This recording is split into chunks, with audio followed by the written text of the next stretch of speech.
dice mucho. Dice, alabamos a Dios por lo que hace y le adoramos por lo que es. Cuando nosotros estamos cantando y alabando al Señor, estamos diciendo muchas cosas que Él hace, muchas manifestaciones suyas, muchas cosas que son beneficios que nosotros tenemos y nosotros le agradecemos a Él, y no le agradecemos solo, sino que reconocemos lo que Él hace por cada uno de nosotros. Y se dice, pero pasa por favor, hay un versículo en Hebreos 13:5 que dice, así que ofrezcamos siempre a Dios por medio de Él, por medio de Cristo, sacrificio de alabanza, es decir, fruto de labios que confiesan su nombre. Entonces ya nos tendríamos que parar y ver que la alabanza es un fruto. Y habla particularmente por dónde sale. La alabanza tiene que mucho que ver con la boca, tiene que mucho que ver con el canto, tiene que mucho que ver con la expresión, pero es un fruto. Y si nosotros nos paramos y viéramos cualquier planta, cualquier árbol y pensamos en un fruto, el fruto en muchas situaciones es el final de un proceso. Sabéis que nosotros podemos plantar una planta, un árbol, lo que sea, empieza a crecer, las raíces están ahí enraizadas, están cogiendo el alimento del suelo, va subiendo esa savia por el tronco, llega un momento que empiezan a salir unas ramas, empiezan a salir unas hojas, en algunos sitios empiezan a salir unas flores y al final, ¡pum!, sale el fruto.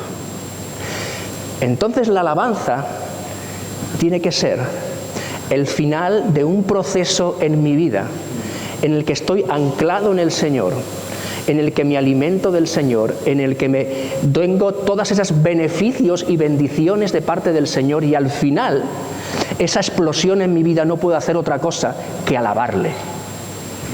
¿Por qué? Porque si esto no ocurre, nos podemos encontrar que simplemente estemos cantando, que nos gustan las canciones, nos gusta la música, nos gusta lo que dice, pero ya está. La alabanza la entendemos por esa acción de glorificar a Dios, de darle gloria, de darle honra, de ensalzarlo, de bendecirlo. Y como decíamos, especialmente con himnos, cánticos, música, danza, también vemos que en el Antiguo Testamento había momentos como el rey David que danzaba delante del Señor para alabarle y para bendecirle y para darle gracias. En definitiva, todos son expresiones. Expresiones. Expreso lo que siento. Dice el Salmo 150, alabad a Dios en su santuario, alabadle en la magnificencia de su firmamento, alabadle por sus proezas, alabadle conforme a la muchedumbre de su grandeza, alabadle a son de bocina, alabadle con salterio y arpa, alabadle con pandero y danza, alabadle con címbalos resonantes, alabadle con címbalos de júbilo, todo lo que respira, alabe a Jah. Aleluya. La cuestión es que si estás aquí hoy, tú estás respirando, eso está clarísimo. Dice que todo lo que hay sea y alabe al Señor, y también utilizando todo lo que tú tienes en tus manos. Todo tiene que ser para ensalzar, para engrandecer, para glorificar, para reconocer la obra de Dios en nuestra vida. Entonces, la alabanza va muy ligada con algo, que es la acción de gracias. Y mirar, esto es una de las cosas, yo no os conozco, voy a hablar de cosas a nivel de creyentes, de iglesia en general, eso es uno de los grandes fallos que tenemos hoy en día. Porque estamos ya de un tiempo a esta parte viviendo un cristianismo en muchos lugares centrado dentro de las paredes de la iglesia, cuando realmente el cristianismo se tiene que vivir de las puertas hacia afuera. Nuestra vida, nuestro comportamiento, nuestro testimonio, nuestra forma de hablar a los demás tiene que hablar de aquel de quien estamos enamorados. Y es muy curioso que hoy en día tenemos 1000 seminarios de cómo hablar del Señor. Y yo me pregunto, si tú amas mucho a alguien, tampoco te hacen falta muchos seminarios para hablar de esa persona. Y si realmente somos conscientes de que nosotros no somos nada y que todo lo que tenemos lo hemos recibido de parte del Señor, que yo decía, aquí nos hemos gozado mucho con la alabanza, pero todos los dones que hay aquí son cosas que el Señor ha dado. Y lo ha dado con un propósito. Y el propósito es para que todos seamos para alabanza de la gloria de su nombre, para darle gloria a Él. Ese es el propósito de toda nuestra vida, de todo lo que Él nos da, para que nosotros le sirvamos a Él. Entonces tiene mucho que ver con la acción de gracias. Pero hoy en día, muchas veces, cuando perdemos de vista la obra del Señor y nos centramos un poco en recibir, ¿no? Hay un contexto grande de que nos hemos vuelto muchos consumidores de cosas espirituales, y no tanto entregar lo que el Señor quiere, el Evangelio, nuestro testimonio a otras personas. Y en ese momento nos volvemos personas que nos parece que merecemos lo que tenemos. Y si yo creo que me están dando algo que simplemente me lo merezco, no estoy agradecido porque pienso que es lo que es justo. Pero tengo que entender que todo, y si hoy puedo estar aquí, es pues la gracia y la misericordia de Dios. Y hemos cantado una canción que hablaba del sacrificio de Jesús, de su sufrimiento, lo hemos recordado aquí con el pan y el vino, y a veces hacemos tantas veces el partimiento del pan. Yo me convertí con 17 años, y digo, en 30 y pico de años, ¿cuántas veces habré hecho el partimiento del pan? Y hay un peligro, que esto llegue a ser una rutina. Porque cuando el Señor dice, hacer memoria de mí, no es decir, no, me estoy acordando de Jesús, no. Me estoy acordando de que para que yo tenga vida, para que yo tenga una esperanza, para que yo tenga una salvación, una eternidad, Él tuvo que venir. Él tuvo, como dice en Filipenses, que tomar forma de siervo. Él tuvo que dejar ahí su gloria para venir aquí, hacerse como uno de nosotros y morir en la cruz por cada uno. Y estoy seguro que si saliéramos hoy a la calle y viniera un coche y alguien se tirara encima nuestro y nos salvara la vida, porque nos iban a atropellar, le estaríamos agradecidos toda la vida. Pero a Dios no lo hemos visto. Pero tenemos que ser conscientes que nuestra vida está en sus manos y que todo lo que somos, tenemos, y aún lo que tenemos por delante, es por su gracia y por su misericordia. Si hoy estás aquí, si tienes una casa, si tienes un trabajo, si tienes que comer, cosas que no le damos ningún tipo de importancia porque pensamos que es lo normal en esta sociedad. Con Sandra hemos estado en otros países, en otros lugares, y en muchos sitios no es lo normal. No es lo normal. Y tenemos que ser agradecidos por lo que nunca nos falta. Y un pueblo que no es agradecido, ¿sabéis lo que es? Chismoso, amargado, siempre está con contiendas. Es lo contrario. Y el Señor nos llama a ser un pueblo que agradezcamos. ¿Por qué? Porque reconocemos quién es Dios, quién soy yo y qué es lo que Él hace en mi vida. Entonces, tiene mucho que ver la alabanza con la acción de gracias. Entonces, leía Antonio al principio un versículo en el capítulo 34 que decía, su alabanza estará de continuo en mi boca. Esa alabanza de estar de continuo, sabéis que tenemos los salmos, que prácticamente era el himnario del pueblo de Israel, y está lleno de alabanza, lleno. Pero también, si nos paramos a ver los salmos, nos vamos a dar cuenta de que también está lleno de todas las sensaciones y emociones y conflictos que tú puedes llegar a tener en tu vida. Hay gente desesperada, hay gente que no le ve salida por ningún sitio, hay gente que está exuberante, hay gente que está a punto de tener una derrota y no sabe cómo salir. Todo eso está marcado ahí, todo. David y las otras personas que estaban escribiendo salmos marcaron muy bien ese sentimiento que estaban teniendo mientras vivían, y no eran extremadamente diferentes a nosotros. Porque el hombre, el ser humano, es cierto que el mundo ha cambiado, la ciencia ha cambiado, las cosas han adelantado, pero el ser humano sigue siendo el mismo. Con las mismas situaciones, con los mismos problemas, cayendo exactamente en los mismos pecados. Y aunque hoy pensemos que las cosas se pueden hacer diferente, la única solución en nuestra vida, que es creer en el Señor, sigue siendo como el Señor dice. Las cosas son como Él dice, a su manera, y no a la nuestra. Entonces, podemos decir que la alabanza está implicada la boca y todos los aspectos, pero en la adoración está implicado nuestro corazón. Cuidado. Mucho cuidado. Porque yo puedo venir aquí y puedo cantar, me puedo mover, puedo expresar muy bien y no estar alabando al Señor. Y nos decía nuestra hermana al principio, dando ese ejemplo de Judas, ¿no? Que estaba ahí siempre, pero no aprovechó el tiempo. Estaba, pero su corazón no estaba ahí. No estaba ahí. Y lo que está muy claro es que no podemos adorar al Señor lejos de Él. Es imposible. Es imposible. El texto que ya comentaba en Mateo 15:8, este pueblo de labios me honra de aquí para allá, pero su corazón está muy lejos de mí. Y también se hablaba de ese momento en el que incluso cuando Samuel va a ungir a David como rey, y él ve todos los hermanos más grandes, más fuertes, parece que eran mejores guerreros, mejor preparados, y viene el último, el musiquito, el guapito, el tal, el que parece que no pinta nada, y parece que Samuel dice, nada, este no, los demás. Pero dice, tú no mires lo que mira el hombre, porque Dios mira el corazón.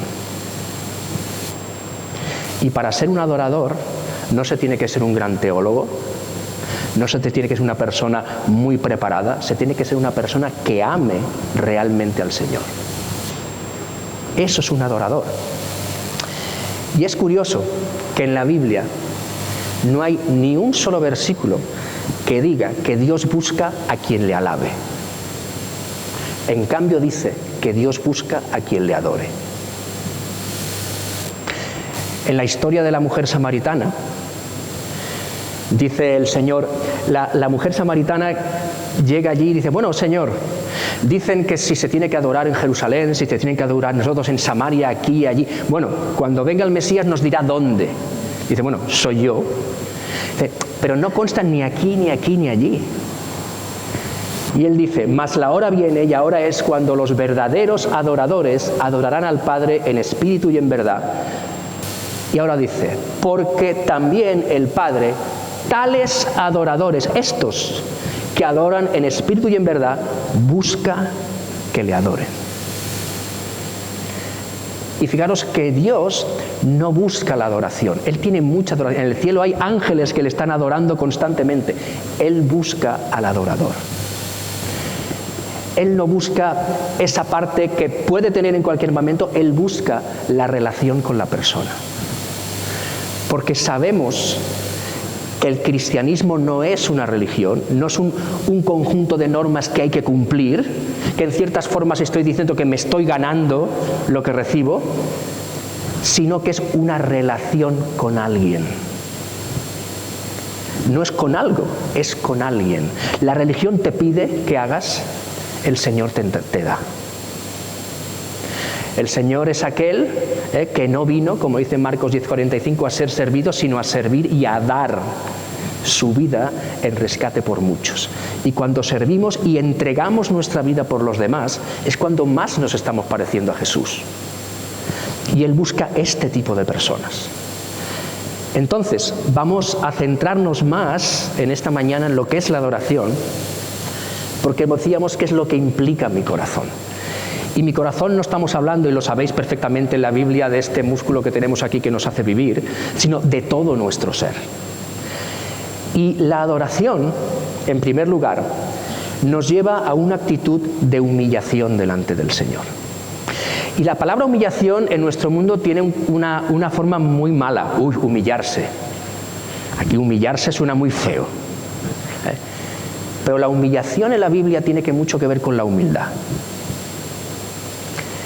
Y la humildad, al final, era uno de los rasgos de Jesús. Dice, llevar mi yugo sobre vosotros y aprended de mí, que soy manso y humilde de corazón. La humildad de saber quién soy yo y quién es Él. Pensar que el privilegio que tenemos de siendo quienes somos, Él haya abierto la puerta. Cuando Él murió, sabemos que allí en la cruz, cuando se abre el velo y se abre el camino directamente a la misma presencia de Dios, que tú y yo, siendo quienes somos y cómo somos, podamos estar en la misma presencia de Dios para alabarle y para adorarle. Pero ahí, Moisés, cuando llegó en ese momento que él baja con las tablas de la ley, está el becerro de oro que han construido y la rompe, y el Señor le llama otra vez para que suba y las vuelvan a hacer. Dice entonces Moisés en Éxodo 34:8, apresurándose, bajó la cabeza hacia el suelo y adoró. Ese momento en el que el Señor le pide, mira, vuelve otra vez, yo volveré a darte la ley. Él escucha, él baja la cabeza en esa ilustración de respeto, de humillación, y lo que hace es adorar a Dios.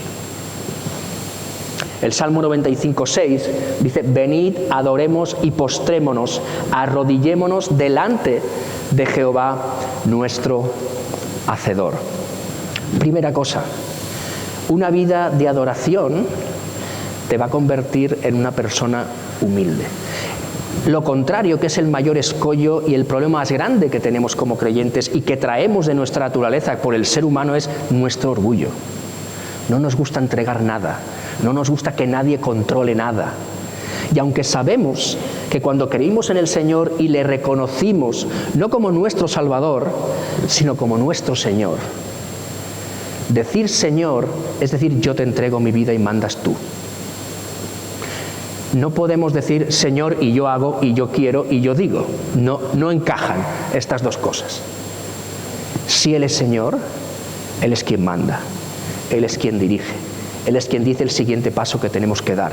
Es el que sabe lo mejor para nosotros, es quien nos ha comprado, le pertenecemos a Él. Pero a nosotros como seres humanos no nos gusta. Nos gusta que el Señor nos ayude en nuestros problemas, pero que nosotros podamos decidir en aquellas cosas que nosotros deseamos. Incluso a veces nos estamos convirtiendo en personas que queremos convencer al Señor que lo que le decimos es lo mejor para mí. Y entramos en esa dinámica de hablar con el Señor, pero esa relación real y esa intimidad con el Señor, porque la adoración tiene mucho que ver con la intimidad. La adoración tú la puedes expresar, pero la adoración se tiene en secreto. En esa puerta cerrada que dice que entonces oras al Señor, en ese sitio íntimo, donde nadie te ve, donde realmente eres quien eres, donde no tienes nada que esconder, donde no puedes engañar a nadie. Ese es el momento donde estás solo con el Señor, y ahí es ese momento íntimo de recibir, pero también de dar. Vamos a ver que la adoración tiene que ver con varias cosas. Y tiene que ver primeramente con el temor de Dios. Y el temor de Dios, vosotros lo sabéis, muchos lleváis mucho tiempo aquí, no estamos hablando de miedo al Señor. No es miedo.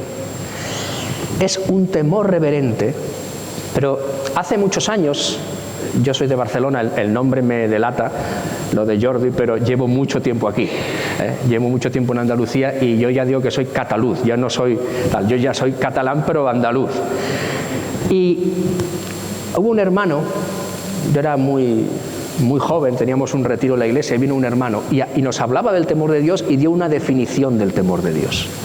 Creo que el temor de Dios es la aceptación de todo lo que Dios ha dejado en la Escritura, creerlo y generar en nosotros, que todo eso genere en nosotros un comportamiento y una vida que honre y glorifique al Señor.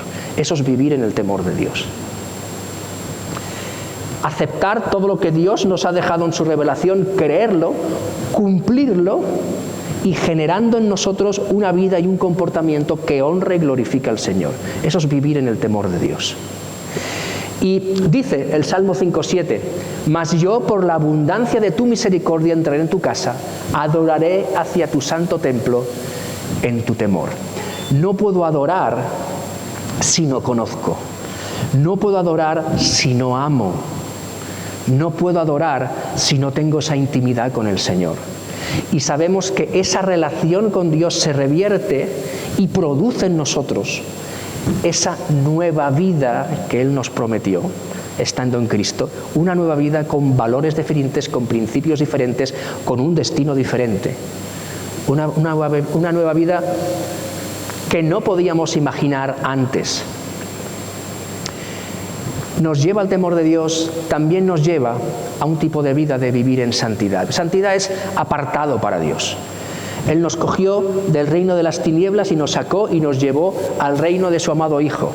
Ahí hay unos valores, unos principios, una vida completamente diferente. Y hay que vivir en ese lugar como hijo de luz. Dice el Salmo 29:2, dad a Jehová la gloria debida a su nombre, adorad a Jehová en la hermosura de su santidad. En la hermosura de la santidad, perdón. Es que al final, nuestra respuesta primera al Señor tiene que ser nuestra adoración. Y no solamente con mis palabras, no solamente con mis sentimientos, sino con mis hechos, con la transformación de mi vida. Dice en Romanos 12:2, lo sabéis, que dice que no os conforméis a este siglo, sino transformaos por medio de la renovación de vuestro entendimiento para que comprobéis cuál sea la buena voluntad de Dios, agradable y perfecta. Si Dios en esa relación que tenemos no cambia mi forma de pensar, nunca va a cambiar mi forma de vivir. Nunca. Y lamentablemente, hoy el pueblo de Dios estamos viviendo la mitad o una cuarta parte de lo que es el Evangelio. El Evangelio tiene que ser nuestra vida. Y mirar, digo esto ¿por qué? Porque hemos aceptado al Señor como nuestro Salvador. Pero el Evangelio no solamente salva, el Evangelio sana, el Evangelio transforma, el Evangelio renueva.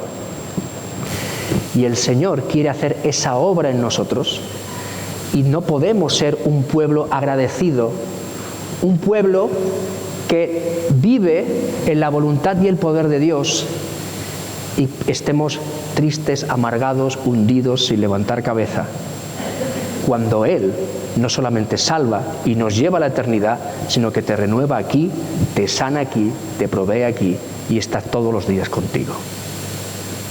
Tenemos que vivir todas nuestras situaciones y ponerlas en manos del Señor, y el Señor nos puede ayudar en cada paso, estés donde estés.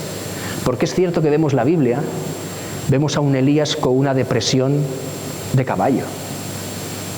Yo no veo que el Señor le dijera, mira, a ver si espabilas, y venga, va, deja de tonterías, que no. Le dijo, come y duerme, descansa. Y volvió otra vez, y le volvió a decir, come y duerme, tranquilo. Y cuando se fortaleció, no sabemos el tiempo que duró, le dijo, levántate, porque todavía tenemos muchas cosas que hacer. Nadie está diciendo que nadie pueda pasar, por supuesto, pero Dios trata con cada cosa. Y Dios puede sanar, levantar, restaurar, renovar. Esa es la parte de Él. También tiene mucho que ver con el servicio. Mi servicio al Señor es una muestra y una herramienta para adorarle a Él. Pero si ese servicio no va movido por el amor, no sirve absolutamente para nada. ¿Sabéis ese principio, ¿no? en 1 Corintios 13, cuando nos habla del amor, que dice, bueno, tú puedes saber hablar todas las lenguas humanas, angélicas, le puedes decir a este monte que se eche al mar y se eche, puedes ser una persona que hasta te entregues tu vida, pero si no tienes amor, solo estás haciendo cosas. No sirve. Y el Señor, esa prueba de amor, fíjate que a Pedro, recordáis que Pedro niega al Señor, Pedro quiere volver para atrás, se vuelve a pescar, tal. Y cuando el Señor tiene el encuentro con Pedro, que está renovando y restaurando la vida de Pedro, le va a restaurar al servicio a él. Pero el Señor no le pregunta, Pedro, ¿ya has hecho penitencia? Pedro, ¿ya te has preparado? Pedro, le dice, no, le pregunta solamente, ¿me amas? Se acabó. No pregunta otra cosa. Y él le dice, bueno, apacienta mis corderos, cuida, da de comer. Pero la respuesta que él buscaba era, si tú me amas. Esta es la parte principal. Y el amor tiene que estar detrás de todo eso, porque al final nos entregamos a lo que amamos.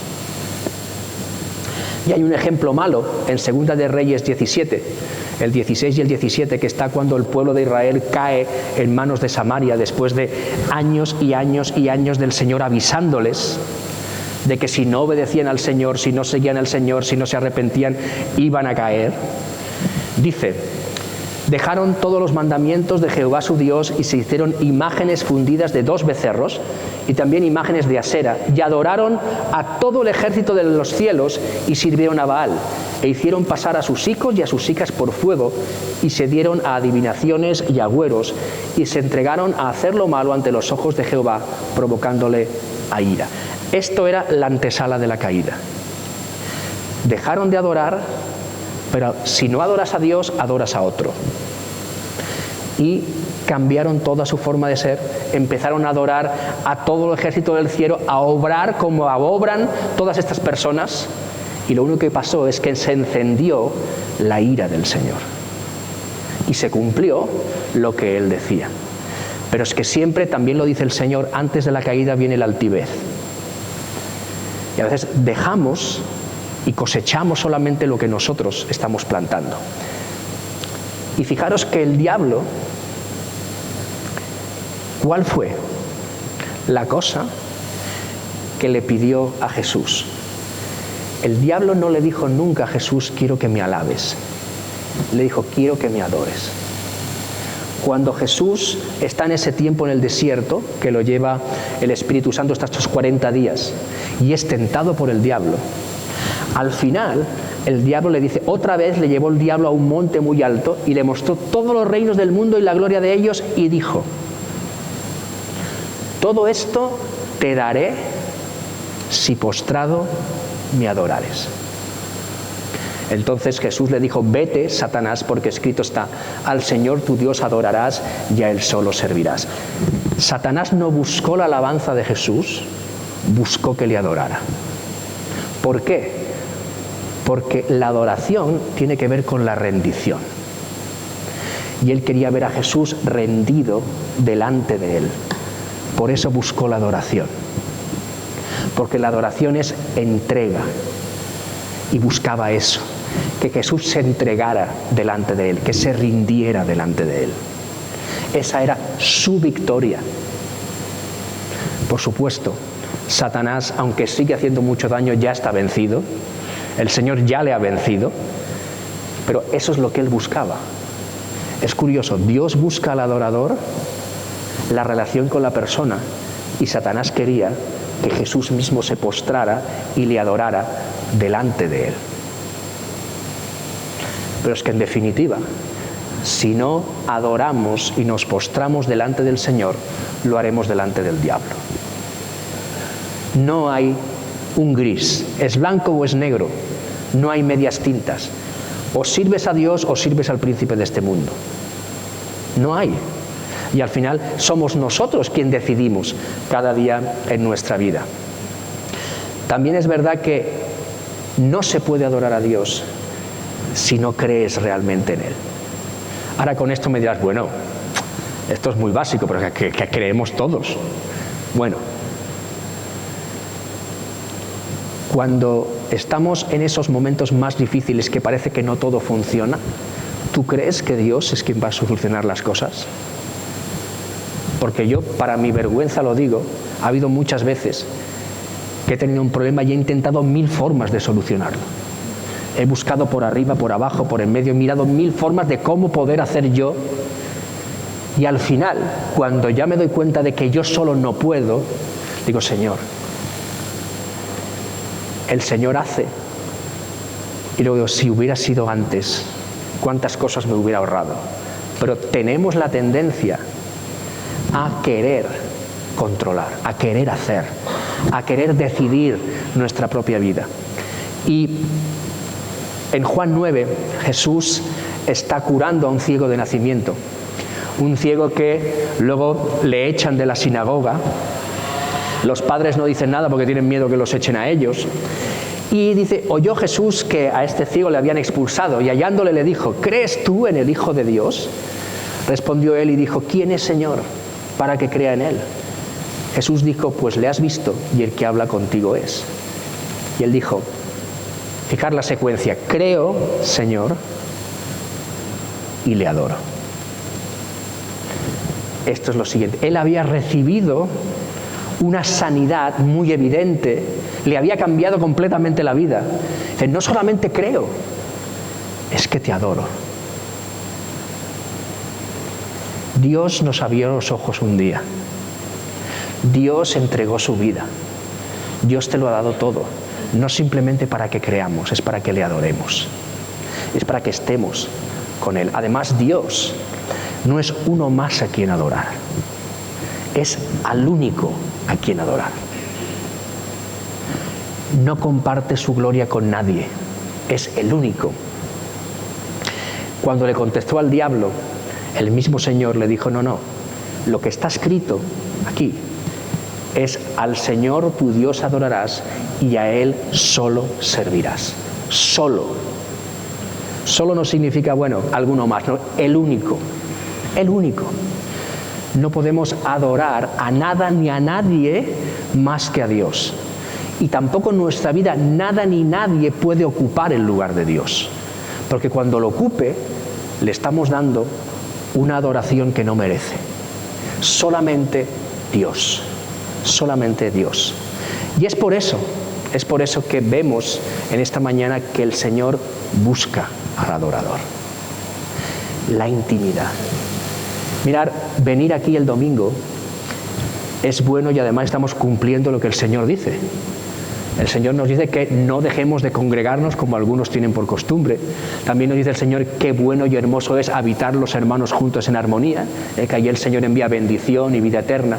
Es bueno porque aquí compartimos cargas, vemos que no somos tan diferentes unos de otros, estamos juntos, nos unimos para alabar, para adorar al Señor. Es muy bueno. Pero lo que hoy estamos haciendo aquí no puede sustituir nunca tu tiempo con el Señor mañana, pasado y el otro, y el otro, y el otro, y el otro.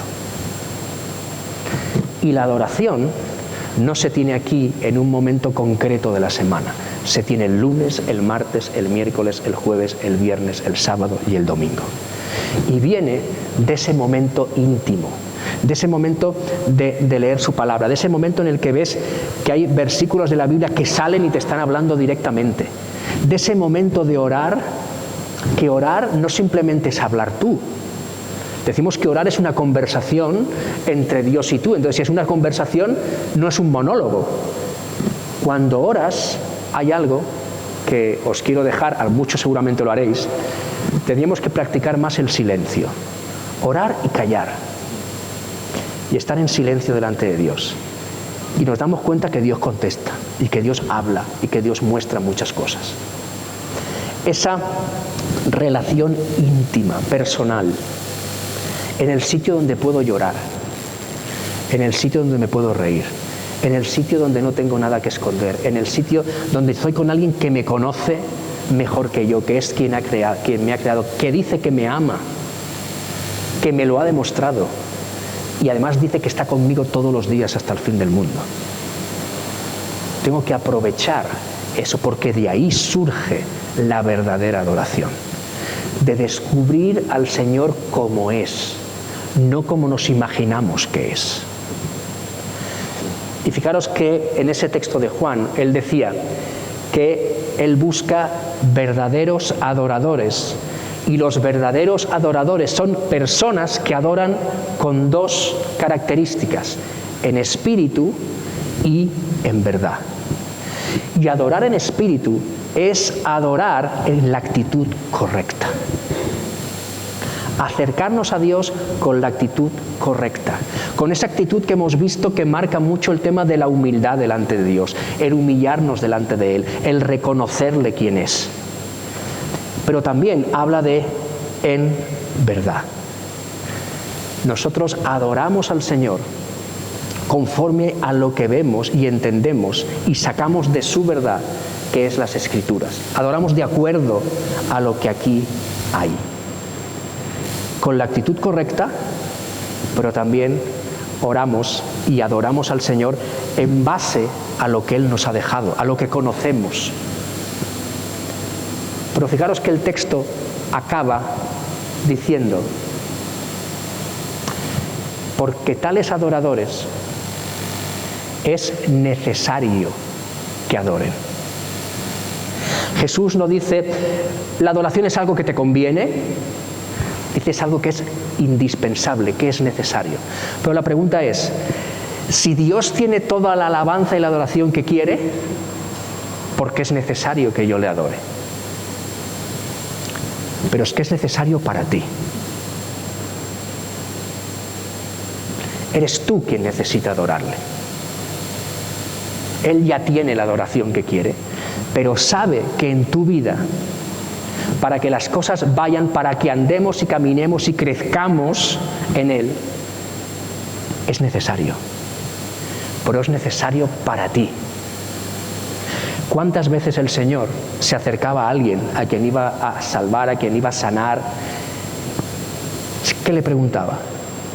¿Qué quieres que te haga? Es muy evidente, ¿no? Pero Él quería que tú dijeras qué es lo que tú quieres. Es por ti. Tú necesitas pensar constantemente en el Señor. Y la adoración se crea en ese momento. Por eso Dios nos dice, no es simplemente bueno que me adores, para ti es necesario. Porque te va a mantener en el lugar donde siempre tienes que estar. Nosotros necesitamos eso. Porque si no, como ovejas, nosotros nos despistamos muy rápido. Y es más, cuando perdemos un centro de adoración, aparece otro rápidamente. Esa es nuestra parte. Y quería dejaros con algunas frases, hay unas cuantas, pero para que nosotros pensemos. La alabanza nos acerca a Dios. La adoración nos hace permanecer. Cuando alabo, me acerco a Dios, le abro mi corazón, le digo lo que siento, le agradezco. Pero cuando lo adoro, estoy ahí, a su lado. Me hace estar, me hace permanecer, como nos dice en Juan 15. La alabanza es compuesta por expresiones que agradan a Dios. Por supuesto, a Dios le agrada tu gratitud. Pero la adoración es una vida que honra a Dios. Una cosa es mi expresión, la otra es mi vida entera adorando a Dios. La alabanza es cantar, santo, poderoso, digno, grande, fuerte, hermoso. La adoración es humillarme. La adoración es dejar el pecado, es pedir perdón, es dejar la mentira, el engaño, el orgullo, la falsedad. Es buscar la santidad, sin la cual nadie verá al Señor. Dice que si no la buscas, dice la Escritura. Es mi forma de vivir. Tenemos que decir, Señor, yo quiero ser un adorador. La alabanza es magnificencia, la adoración, y lo decían al principio, cuando hemos leído aquí al principio, la adoración es obediencia. En la alabanza dice, Señor, qué grande eres. Eres majestuoso, eres maravilloso. En cambio, cuando le adoro, le obedezco. La alabanza es una declaración. Estoy alabando, estoy hablando del Señor. La adoración es una convicción. Si hay algunas palabras que me impresionan mucho del apóstol Pablo, con todo lo que vivió, con todo lo que sufrió, es que él tiene en 2 de Timoteo, en el capítulo 1, tiene una declaración de convicción tremenda. Fijaros que él, en 2 de Timoteo, ya estamos diciendo que está lo que es el testamento de él. Él ya está para morir, él dice que ya ha corrido, que ya ha peleado la buena batalla, ha corrido la buena carrera, ya está para morir. Está preso, pero él dice, estoy en primera, perdón.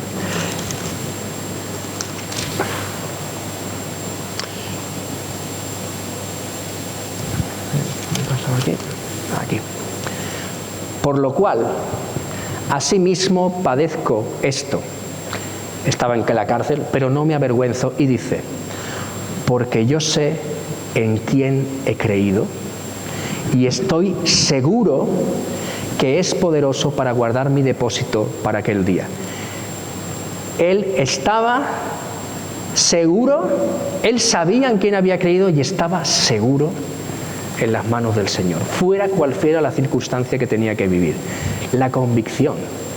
La alabanza es una declaración, la adoración es una convicción. La alabanza es cantar su palabra, la adoración es obedecer su palabra.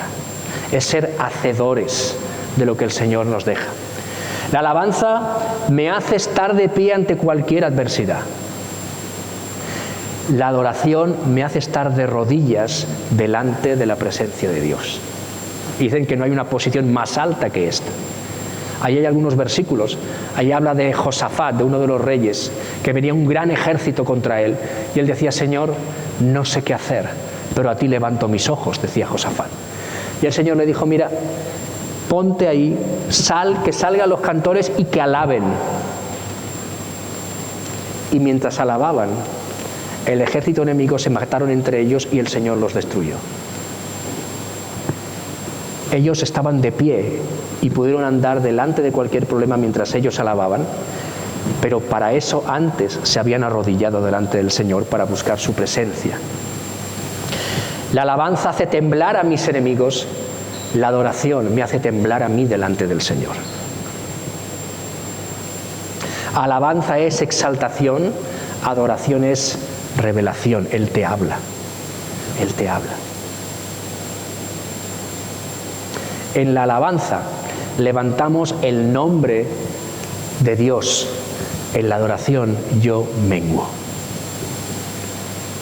Como Juan, el Juan el Bautista, cuando él ya dejaba su ministerio, decía, es necesario que él crezca, pero que yo mengue. Porque si alguien se tiene que ver en tu vida es el Señor, no tú. Tenemos que ser reflejos del Señor. Y esto en nuestra vida diaria y particular cada día. Alabanza es expresión, decíamos al principio. Adoración es compromiso. Leí una frase que decía, alábale con canciones, adórale con tu vida. Alábale en todo tiempo y en toda circunstancia. Adórale en espíritu y en verdad.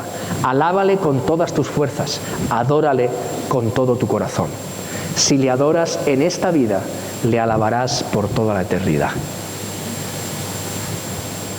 Y lo último, para terminar, hay una frase que la escuché hace 20 o 30 años y siempre la he llevado conmigo, porque es como un lema para mí. No hay alabanza sin gratitud y no hay adoración sin rendición. No existe. No existe.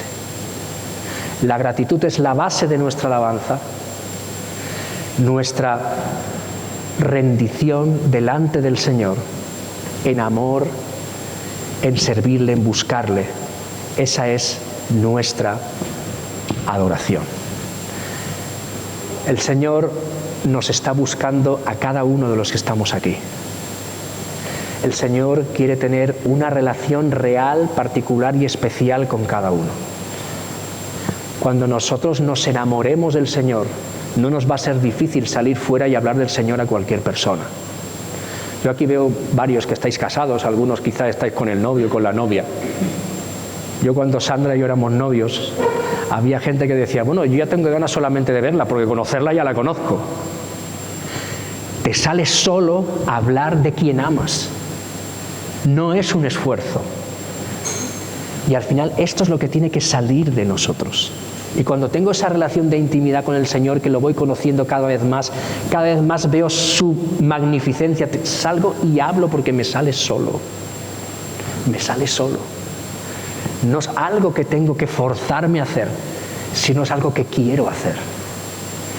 Entonces, que cada vez que nos levantemos en nuestra casa o aquí, nos levantemos para alabar, recordemos todo lo que Dios hace por nosotros y que tengamos un corazón de decir, Señor, gracias, y te lo quiero decir de esta manera.